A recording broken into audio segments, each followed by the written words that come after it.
If you ever want to find out who really loves you, try falling apart in silence. I was sitting at the kitchen table when the first crack appeared, not in my marriage, no, that had splintered long before, but in a teacup. A wedding gift from Ashley's aunt. Something with blue floral designs and hairline fractures you couldn't see unless you held it to the light.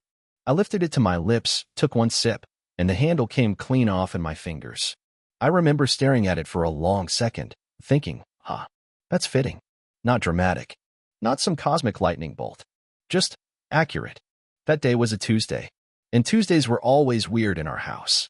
Ashley worked from home, which meant she got up later than me, wore mascara for Zoom calls, and smelled like lavender and someone else's approval. I used to love that scent. But lately, it didn't smell like home. It smelled like a goodbye dressed up in perfume. There were signs. Of course there were. There always are, if you know how to read silence like a language. Her laughter had changed frequencies. Her text replies had dropped in warmth. She started smiling at her phone the way she used to smile at me. But still, I played dumb. Because sometimes you want the lie more than you want the truth. Until one day, she asked me to dinner. Just like that. Said she wanted to talk. Serious talk, not the kind where we argued about Amazon packages or thermostat settings. I thought maybe she wanted to fix things. Or maybe confess something brave, something raw, something we could heal. But what she wanted was something else entirely. I wore a blue button-down to that dinner. The same shirt I wore to our engagement party. Because back then, it made her eyes linger on me. I guess I was hoping it had one more miracle left in it. The restaurant was fancier than usual. Candles, wine glasses that clinked like secrets. And sitting at the table with her, already there when I arrived, was a man. Not a friend. Not a stranger. He wore smug like cologne. Black shirt, too tight on the biceps. Smirked like he knew what my wife looked like undressed, and what I looked like when I didn't know that. Logan, she said with that fake sweet tone she used when we were around her coworkers. This is Chase. You've heard me mention him. I had. Too many times. The inspiration. The colleague. The man who just gets her. Yeah, I'd heard. I'd just been dumb enough not to listen. Chase didn't wait for dessert. You've got two options, he said, leaning across the table like he was pitching me a pyramid scheme. Leave quietly, or face me like a man. Ashley didn't even flinch. She smiled. Like this was a movie. And I was the extra. But I wasn't raised to crawl. Not in front of strangers. And definitely not in front of someone who thought my life was his to step into. I smiled right back. The kind of smile you see in a mirror when you realize the worst part isn't that they left. It's that they planned it while you were still trying. Then I stood and cleared the table. With his face, plate shattered. Silverware flew. And somewhere between the lobster bisque and the tiramisu, Chase Donovan's smugness got reacquainted with the marble floor. It wasn't rage that moved me. It was clarity. The kind of clarity that only arrives after months of being looked through instead of looked at. I didn't see red. I saw the truth, in 4K high definition, projected across the white dress Ashley wore. A splash of Merlot across the front like blood from a wound she didn't expect to be hers. Security dragged me out before Chase could remember how to use his legs again. Ashley stood behind them, not screaming, not crying, just annoyed. Like I was the one ruining her big reveal. I didn't argue. I didn't yell. I just watched her eyes, and for the first time, I saw them without love in them. Not hate. Just vacancy. Like she'd already changed the locks in her heart and forgot to hand me a spare key. Back at the house, the silence was different. It wasn't just the absence of noise. It was the presence of something else, like betrayal had moved in and was rearranging the furniture. Her scent was there, sure, but underneath it, something male, sharp. Cheap cologne mixed with expensive arrogance. I walked into the bedroom. The bed was made. Tighter than usual. Ashley never made the bed like that. She used to say life was too short to tuck corners. Turns out, it wasn't too short for Chase. I sat down and looked around the room like a detective at a crime scene. Not for clues. I already knew. I just wanted the truth to show its face. And it did. In her tablet, unlocked. First photo, Ashley. Mirror selfie. Hotel bathroom. Timestamped. Last weekend. She told me she was at her friend Lacey's baby shower. Next photo, Chase. Shirtless. Brushing his teeth. Same bathroom. Background. Next, text messages. Next, voice notes. Him. You're my little secret. Her. Giggling. Then, a message from her to him. He still thinks we're working through stuff. Per baby. I put the tablet down before I shattered it. Not because I cared about the screen, but because I needed it intact for what came next. The next morning, Ashley walked in like nothing happened. Coffee in hand. Slippers. Ponytail. Calm as a coma. She glanced at me at the table, said, "What?" I slid the tablet across to her. "Open. Message app." Mid-conversation with her boy wonder. Her fingers froze. She stared, then looked up, and said, "Why were you snooping through my stuff?" Not, "I'm sorry." Not, "Let me explain." Just pure deflection. A masterclass in narcissistic redirection. "You lied," I said, voice low. "You gaslit me. You mocked me. You paraded me into that restaurant like I was a prop in your coming-out party with Chase. And now you're upset because I found proof?" She didn't even blink. Just said, "You've been boring for a long time, Logan." I needed someone who made me feel something. I stood up, walked to the bedroom, grabbed a duffel bag, started packing. She followed. "You're just going to leave?" I didn't look at her. "You already did." And as I passed her in the hallway, she tossed the final nail into the coffin. "You were never man enough for me." I didn't react. I didn't give her a scene. Because sometimes the loudest thing you can say is nothing. 7 days. That's how long it took for the dust to settle. For her to stop texting. For me to stop checking the driveway like a dog waiting for a car that would never come home again. The first night away from her felt like sleeping in a museum. Cold walls. Clean sheets. No memory. Just space. I'd rented a one-bedroom Airbnb with zero charm and even less personality. It was perfect. Because I didn't want comfort, I wanted quiet. Not peace. Peace is earned. I hadn't earned it yet. I spent those 7 days like a man rebuilding a mental crime scene. Going over conversations with forensic precision. The night she came home late. The fake smiles. The sighs that followed my every question. I'd mistaken exhaustion for emotional distance. Turns out, it was contempt in disguise. I didn't tell anyone what happened. Not my brother. Not my best friend. Not my barber who'd always ask, "How's the wife?" Like it was the only thing about me worth commenting on. I just went silent. Collected myself in pieces. Cleaned the wounds without complaining. Then, on the 7th day, the phone rang. Her name on the screen. Not Ashley. Just A. Like even my contacts list had started deleting her in increments. I let it ring. Once. Twice. 3 times. Then silence. No voicemail. No apology. No follow-up.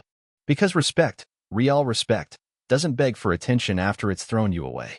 It doesn't call from the wreckage expecting to be pulled out while still holding the match it lit. I sat there, staring at the phone, and something in me changed. That was the moment I realized something essential. She didn't want me back. She just didn't want me fine without her. Because people like Ashley don't mind leaving. They just hate being forgotten. So I stood up, brushed the crumbs off my shirt, and I did something I hadn't done in months. I smiled. Because when you've got nothing left to lose, you stop fearing the fall. And that's when you start planning how to fly. They say time heals all wounds. That's a lie. Time just teaches you how to wear the scars like accessories. I didn't want revenge, not at first. I wanted silence. Solitude. A return to the version of me that existed before I became her background noise. But silence has a funny way of amplifying truth. Every morning, I'd wake up in that hollow little Airbnb with a new thought I couldn't shake. Not fantasies. Just facts. A simple list of everything she had taken from me, and more importantly, everything she never earned. So I started documenting. Not with anger. With precision. First, I reviewed our bank accounts.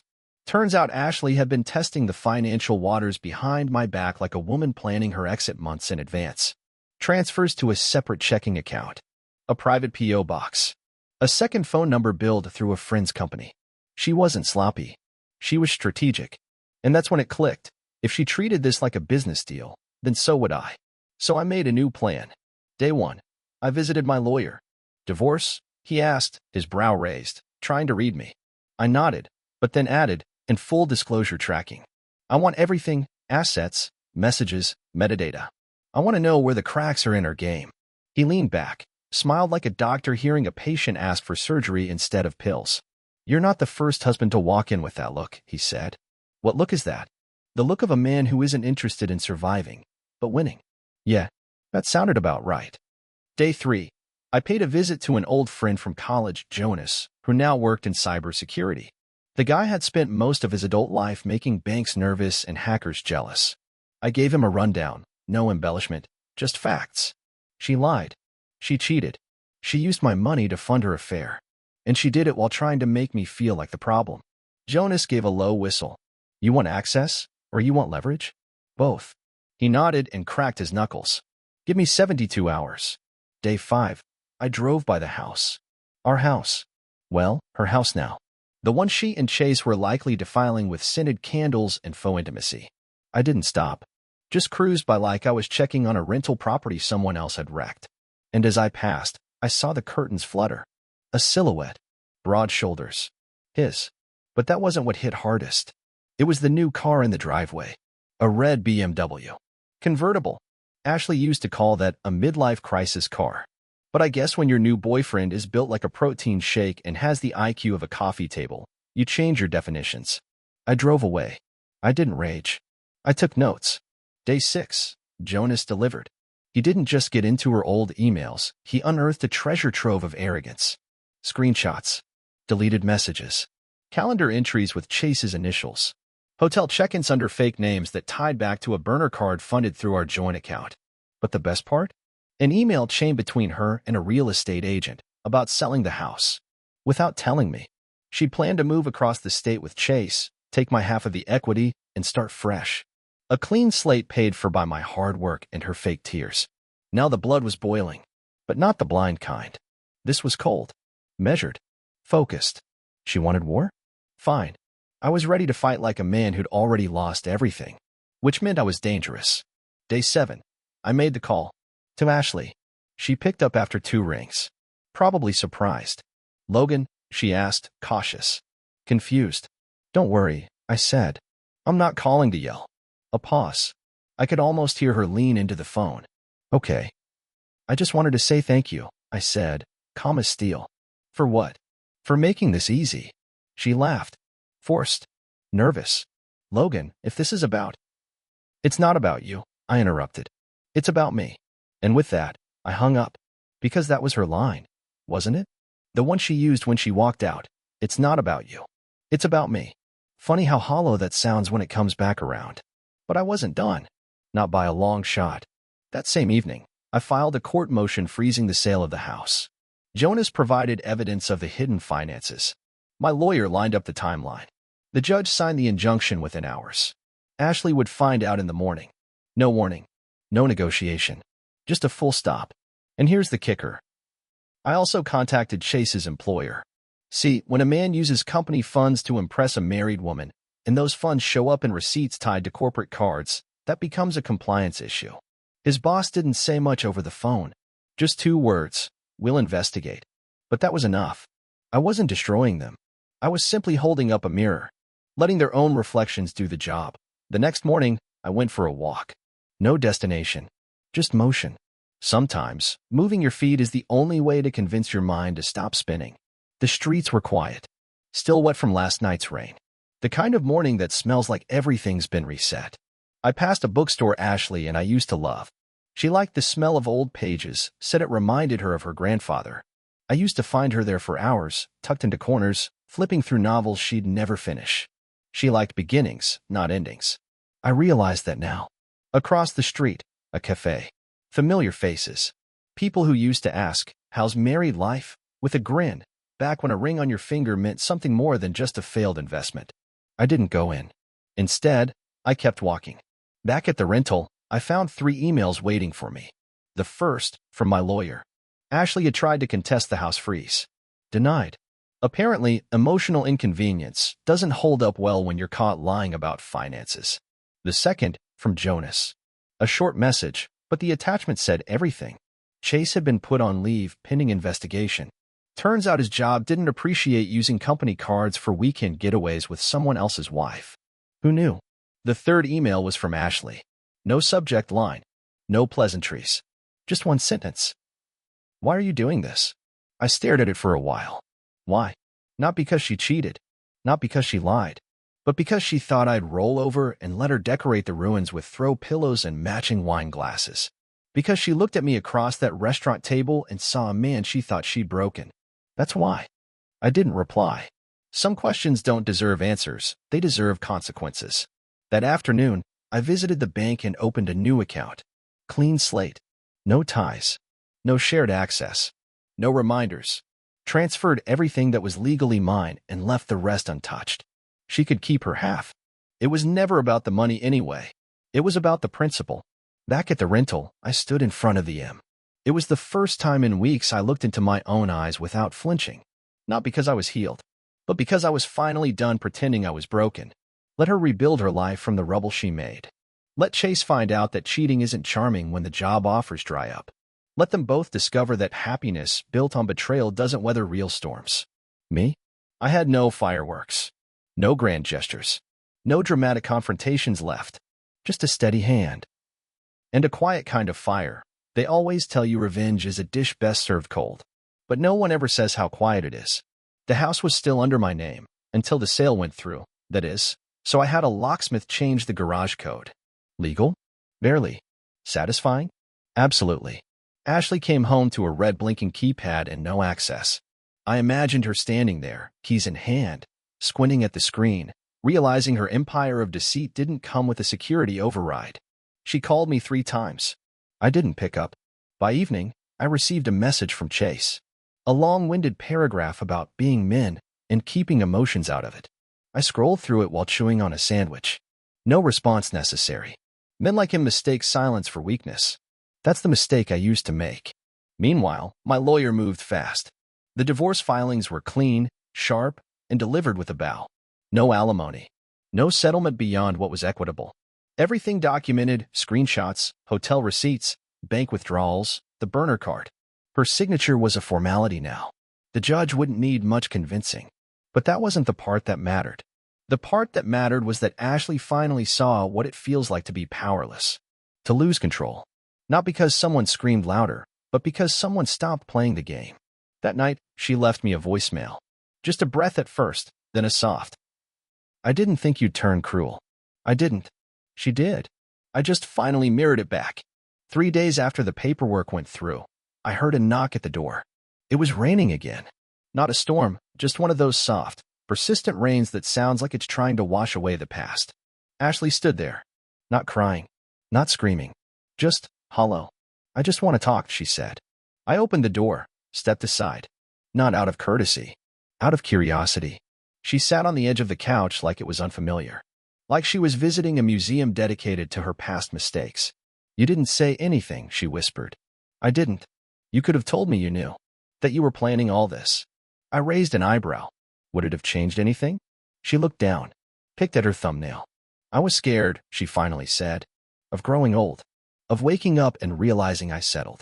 I nodded. You did. Her head snapped up. For less, I finished.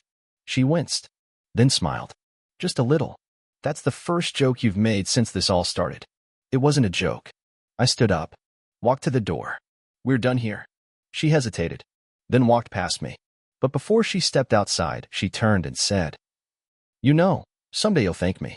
This woke you up. I shut the door in her face. She always did love giving herself credit. Life after betrayal isn't a sunrise. It's a dimmer switch. You don't wake up healed. You just stop flinching every time the floor creaks. I started running again. Not to chase something. Just to feel my heart working for me. Not against me. Every morning at 6 a.m., just me, the sidewalk, and shoes that remembered better days. I took a new job. Different industry. Different desk. I didn't tell anyone about Ashley. Didn't need the pity or the platitudes. Just wanted to be known for something besides what I'd survived. Sometimes people would ask, Are you married?